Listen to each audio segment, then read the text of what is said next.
Thank you, thank you. Excited हैं? पक्का?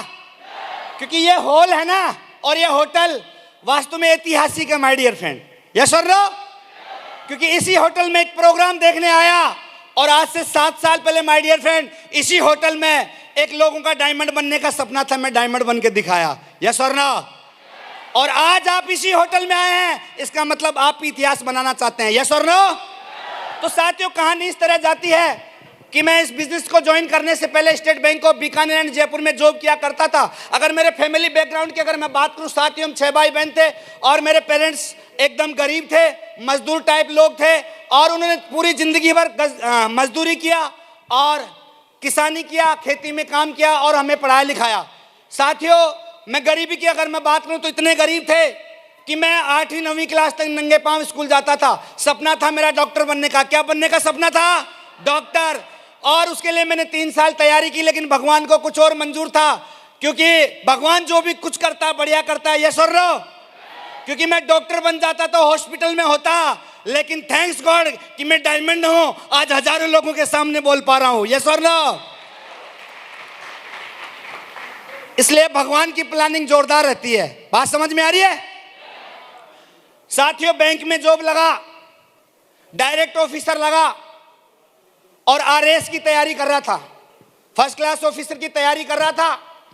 और उसी दरमियान दोस्तों मेरे को ये अपॉर्चुनिटी देखने का मौका मिला महागुरुजी श्री टिकेंद्र सिंह चौधरी साहब के माध्यम से। क्योंकि शुरू में एक ईगो रहती है एक इंसान को, बैंक के अंदर फर्स्ट टाइम में ऑफिसर की जब जॉब मिलती है तो सुनता नहीं है बात को। 6 महीने तक मैंने बात को नहीं सुना। जब प्रोग्राम देखा तो साथियों मेरे को बिलीव हुआ, विश्वास हुआ और इस बिजनेस को मैंने ज्वाइन किया। और मैं आप लोगों को बताना चाह रहा हूं कि पता नहीं अभी तक आपके दिमाग में क्या चल रहा है, आई डोंट नो। क्योंकि हो सकता है जो पहली बार आए हैं उनको ऐसा लग रहा होगा कि यार ये हो क्या रहा है, लग रहा है? हेलो? क्योंकि मैंने पहली बार देखा था तो ऐसा ही लग रहा था, क्योंकि उससे पहले मैंने ऐसा कोई प्रोग्राम नहीं देखा था, ऐसा कोई फंक्शन नहीं देखा था, ऐसा मैंने कभी लोगों का वेलकम नहीं देखा था, ऐसा मैंने कोई स्वागत नहीं देखा था। और उस 4 घंटे के फंक्शन में मैं अंदर ही अंदर मुट्ठी बांध रहा था और मैंने एक अलग तरह की दुनिया देखी और मेरे को लगा कि यार दुनिया में ऐसा भी होता है क्या। और साथियों, वो दिन था और मैं जो तैयारी कर रहा था मैंने फाड़ दिया। मैंने ना तो कोई प्रमोशन लेंगे ना पढ़ाई करेंगे और डिसीजन लिया, अंदर ही अंदर कसम खाई और वादा किया कि बनना है तो जिंदगी में एक बार डायमंड बन के दिखाना, इनकी तरह डायमंड बन के दिखाना। तो कितने ऐसे लोग हैं जो सरलोगों की तरह जिंदगी जीना चाहते हैं? जीना चाहते हैं? तो साथियों, स्टार्ट कर दिया बिजनेस, ज्वाइन कर लिया। और डायमंड बनना इतना आसान नहीं है, क्योंकि जिस सोसाइटी में आप और हम लोग रहते हैं भाई साहब जीने नहीं देते, उंगली करते हैं, मजाक करते हैं कि नहीं करते हैं? तो साथियों, जैसे ही मैं प्लान देना स्टार्ट किया, जा के लोगों को बताता था तो लोग जानना चाहते हैं क्या बोलते थे? बोले मैनेजर साहब कहां फंस गए आप। और क्या बोलते थे? मैनेजर साहब आप भी ये काम करने लग गए, आप भी ये काम। मैंने सोचा पता नहीं कौन सा गलत काम कर रहा हूं और भाई साहब मेरे को आतंकवादी की तरह देखने लग गए लोग। हेलो?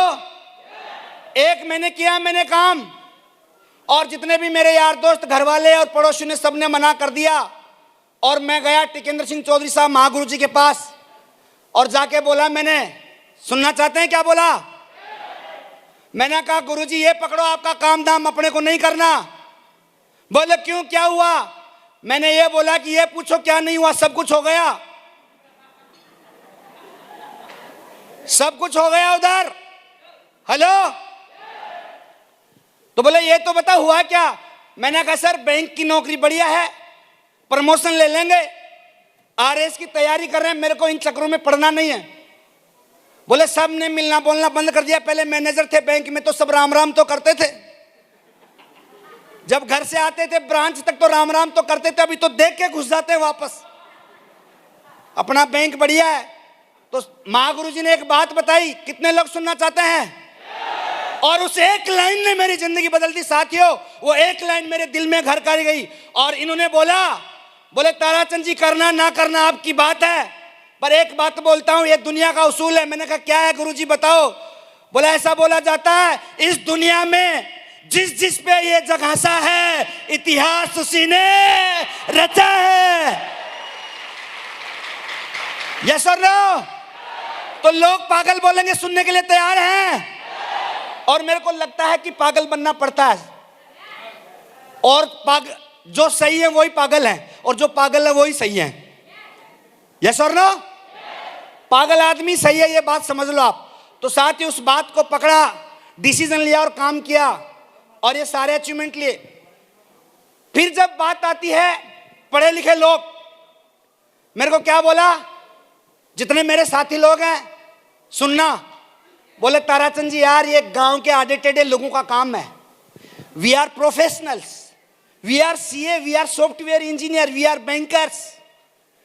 ये हम लोगों का काम नहीं है, गांव के अनपढ़ आधे टेढ़े लोगों का काम है। लेकिन साथियों ये बिजनेस मैंने देखा था, ये डायमंडशिप मैंने देखा था, ये महागुरु जी लोगों को मैंने सुना था, इस सिस्टम की एजुकेशन मैंने ली थी, ये अपलाइन का आशीर्वाद मैंने लिया था। और जब जब ऐसा आता मैं उनसे मिलता और मोटिवेट होता और काम करता। और साथियों आज मैं बताना चाहूंगा, जो मेरा लोग बोलते थे ना, मजाक उड़ाते थे ना कि ताराचंद जी वी आर प्रोफेशनल, सुनना चाहेंगे उनका हाल क्या है? माय डियर फ्रेंड, वो प्रोफेशनल तो आज भी टिफिन उठा के रोज काम पे जाते हैं, और ताराचंद वर्मा वही आधा टेढ़ा आदमी 75 लाख रुपए की BMW से चलता है।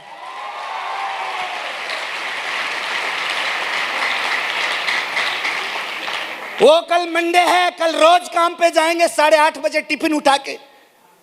ये ताकत है इस बिजनेस की, ये पावर है यहाँ के एजुकेशन की, ये दम है यहाँ की मेंटरशिप की। हेलो, बहुत सारे अचीवमेंट लिए साथियों, देश विदेश गया। एक छोटी सी 50 लोगों की बस्ती में रहने वाला ताराचंद वर्मा, जिसने चील गाड़ी को कभी देखा नहीं था, 6 से 7 कंट्री के अंदर जाने का मौका मिला। मतलब हर दिन नया इतिहास, हर दिन नया स्टोरी, हर दिन कहानी यहाँ पे लिखते हैं साथियों। और मैं बताना चाहूंगा, और उस चीज को करने के लिए जिगरा चाहिए, दम चाहिए। कितने लोग सुनना चाहते हैं? यहां का यूपी का तो मेरे को मालूम नहीं है, अभी राजस्थान के अंदर 26 तारीख को एक एग्जाम लगा था टीचर का, 26 लाख लोगों ने दिया था। तारीख थी 26 लाख लोगों ने एग्जाम दिया था टीचर बनने का। एक लोगों का ड्रीम होता, सपना होता है, किस बात का? नौकरी लगने का होता है। लोगों का ऐसा होता है कि चपरासी बन जाऊं लेकिन एक बार सरकारी नौकरी लग जाऊं। लेकिन साथियों, जिस नौकरी को पाने के लिए लोग तरसते हैं, तड़पते हैं, दिन रात मेहनत करते हैं, माय डियर फ्रेंड, मैं बताना चाहूंगा इस बिजनेस की दम, इस सिस्टम की ताकत, नेटवर्क मार्केटिंग की पावर बताना चाहूंगा माय डियर फ्रेंड। यहां पे वो दम मिलती है जहां दुनिया के किसी भी जगह पे नहीं मिलती, क्योंकि दुनिया वाले जान निकालते हैं और हमारा बिजनेस लोगों में जान डालता है माय डियर फ्रेंड, जान डालता है। तो मेरे के अंदर भी जान डाली गई और ताकत आई। और बताना चाहता हूं, जिस नौकरी के लिए लोगों का सपना होता है, उसी नौकरी को 2012 में रिजाइन करके as a full time career जिंदगी लगा के काम कर रहा हूं। मैं आपसे पूछना चाहूंगा, एक बार सोच के देखो, लगना कितना मुश्किल है तो छोड़ने में कितना दम चाहिए होगा। कल्पना तो करके देखो, वो जो लाइन में लगते हैं ना साहब, फिजिकल टेस्ट देने, इंटरव्यू देने, और 2-2, 4-4 नंबरों से रह जाते हैं। हमने तो एक झटके में छोड़ दिया। वो दम कहां से मिली? कहां से मिले? यहां से मिली, सक्सेस सपोर्ट सिस्टम से मिली, दुनिया की सबसे बेहतरीन एजुकेशन से मिली, जो केवल मात्र यहां मिलती है और कहीं मिलती नहीं है। ऐसा और ना? एकदम जिंदगी बदल दिया। सोचा नहीं था कभी सपनों में कि ऐसा जिंदगी बन जाएगा। ऐसे बड़े बड़े 5 स्टार होटल्स में रहना और बड़ी बड़ी सोसाइटी में रहना। गांव में हमारा कच्चा घर था। अभी मैं जिस सोसाइटी में रहता हूं, रॉयल ग्रीन सोसाइटी, बहुत ही जबरदस्त। दोस्तों, इसी बिजनेस से 85 लाख रुपए का परचेज किया मैंने माय डियर फ्रेंड।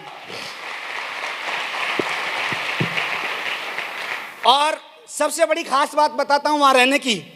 सबसे पहली बात तो उस सोसाइटी का सबसे बड़ा कोई गाड़ी चलाता है ना, कम से कम भी 1000 फैमिली रहती हैं, 1000 फैमिली, और लोग तो 5-7 हजार रहते हैं, लेकिन 1000 फैमिली में अगर सबसे बड़ा कोई गाड़ी चलाता ना तो वो ताराचंद वर्मा चलाता, माय डियर फ्रेंड।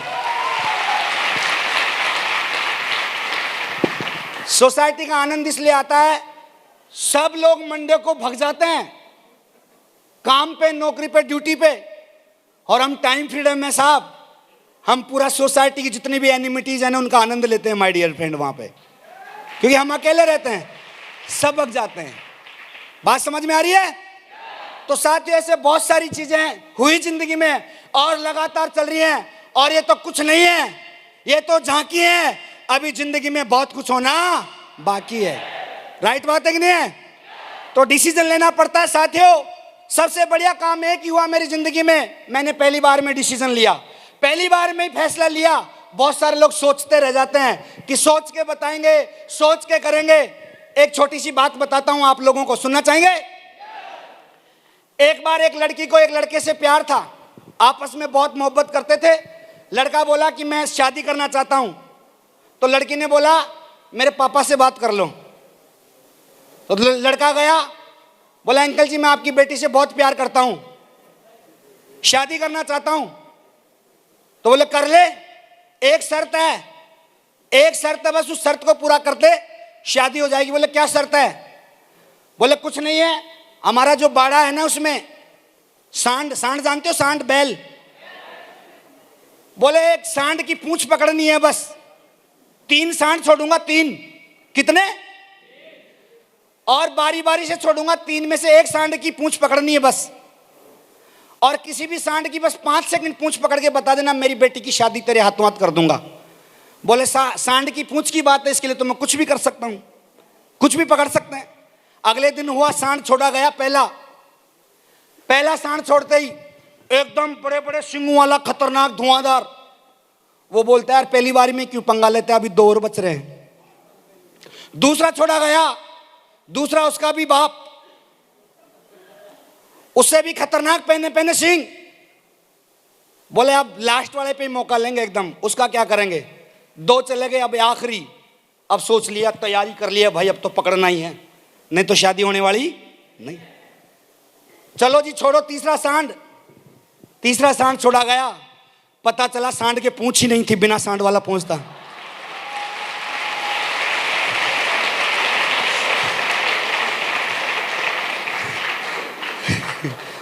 तो हम तो पहली बार सांड की पूंछ पकड़ने वालों में थे साहब। तो कितने ऐसे लोग हैं जो पहली बार डिसीजन ले लेंगे, पहली बार निर्णय ले लेंगे, बाद का कोई पता नहीं कुछ होने वाला है कि नहीं होने वाला। यस और नो? और आज मुट्ठी बांध के जाना है, आज निर्णय लेके जाना है, आज फैसला लेके जाना है, क्योंकि आने वाले 2 से 4 साल में हम सबको इतिहास बनाना है। राइट बात है कि नहीं है? यस और नो? तो साथियों मैं बता रहा हूं इस बिजनेस की ताकत। तो साथियों एक सच्ची घटना के साथ अपनी बात को क्लोज करता हूं, और मैं एक ही बात बोलूंगा कि डिसीजन में क्या पावर होती है, निर्णय में क्या पावर होती है, और सोचने में कितना नुकसान हो जाता है। और हो सकता है ये स्टोरी आपकी जिंदगी बदल दे साथियों। तो मैं आपसे एक सवाल पूछूंगा, जवाब देंगे? चांद के ऊपर सबसे पहले कौन गया था? Neil Armstrong. बिल्कुल सही बोला आपने, लेकिन मैं बताता हूं, नेट पे जाना और सही स्टोरी सुनना। नील आर्मस्ट्रांग ने पहला कदम रखा था, लेकिन उस मिशन के लिए एक मैन आदमी था जिसको तैयार किया, जिसका नाम था बुज एल्ड्रिन। नील आर्मस्ट्रांग को उसको को पायलट के रूप में भेजा गया था साथ देने के लिए। घटना है 20 जुलाई 1969, 20 जुलाई 1969। अभी देखो क्या होता है, चांद के ऊपर उनका यान उतर जाता है, नीचे से SMS आता, संदेश आता है बुज एल्ड्रिन के पास कि सर आप उतरिए और चांद की जमीन पे अपना कदम रखिए। तो साहब उसके दिमाग में 2 डाउट आ जाते हैं। पहला डाउट कि यार ये चांद की धरती पता नहीं कैसी है, मैं इसके अंदर धंस तो नहीं जाऊंगा। दूसरा कोई बैक्टीरिया, कोई केमिकल ऐसा रहा, कदम रखते ही मैं भ्रष्ट तो नहीं हो जाऊंगा और 15 मिनट सोचता रह जाता है। दूसरा संदेश आता है नील आर्मस्ट्रांग के पास, हेलो, कि सर आप उतरिए, यान से नीचे उतर के चांद की जमीन पे कदम रखिए। और Neil Armstrong my dear friend बिना सोचे, जैसे ही संदेश आया बिना सोचे समझे चांद की जमीन पे कदम रख देता है और ये पूरी दुनिया में इतिहास बन जाता है। इस चांद की धरती पे सबसे पहले कदम रखने वाला कौन बना? Neil Armstrong. आज मैं आपसे पूछता हूं, बुज एल्ड्रिन को कितने लोग जानते हैं?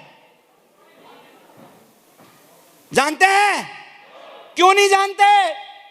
सोचने में टाइम लगा दिया, कंफ्यूज हो गए इतनी दूर जाने के बाद। लेकिन माय डियर फ्रेंड, यहां पे भी लोग ऐसा ही करते हैं।